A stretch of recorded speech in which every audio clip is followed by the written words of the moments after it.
Let's start with Bill Ackman and this purchase of more than 3 million Netflix shares. No word yet on whether he would. Is this an activist investment, Casey? Do you think he's going to try to shake things up? Well, Bill hasn't mounted an activist challenge in a long time, and when you read what he said about this purchase, he seems really excited about Netflix over the long term. Those shares were down from about 50% from their high, and I think he saw this as a good time to make a move. And so what do you think? I just want to drill down a little harder.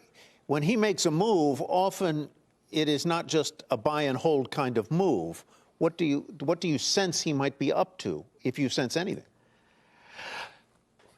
Well, look, there are definitely reasons for Netflix to be concerned, and we'll talk about one of those, Peacock, in a minute. But when you look at the streaming landscape, I think there was a vision Netflix may have had a couple years ago when they thought that they were going to be the ones essentially buying up all of the content out there, and Netflix was going to be the one streaming home for it. What we've seen instead, though, is that many other streamers, whether it's Hulu, HBO Max, Paramount Plus, they also want to play this game. They're spending a lot of money, and so Netflix is having a harder time growing its subscriber base. So if I were Bill Ackman, that's definitely a concern I would have as I look toward the near-term future of this stock. Yeah, it's up at 390 on an 8.5% rally today. Let's move along, Casey. Talk about Spotify, which called Neil Young's bluff, removing his entire catalog after he blasted them for spreading COVID misinformation through Joe Rogan's podcast, promising he'd bow out if Rogan wasn't removed. Young says it will cost him about 60% of his total streaming income. But Casey, here's my real question.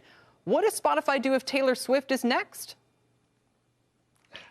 It is such a great question, and believe me, this is not going to be the last time we see an artist clash with Spotify over one of their podcast hosts, right? Spotify is making a huge bet on podcasts, and we know that those controversy, conspiracy-oriented podcasts are often some of the best performing. So I think we should absolutely assume that maybe, let's say, more contemporary artist than Neil Young is going to throw a fit, and they may be able to give up that streaming revenue because, as we also know, Spotify doesn't pay that much per stream. So if I were Spotify, I would be developing a much better response plan than we've seen from them so far. But Spotify is the big dog in this space, isn't it? I mean, I think Neil Young himself concedes that 40-some% of his streaming revenue comes from Spotify.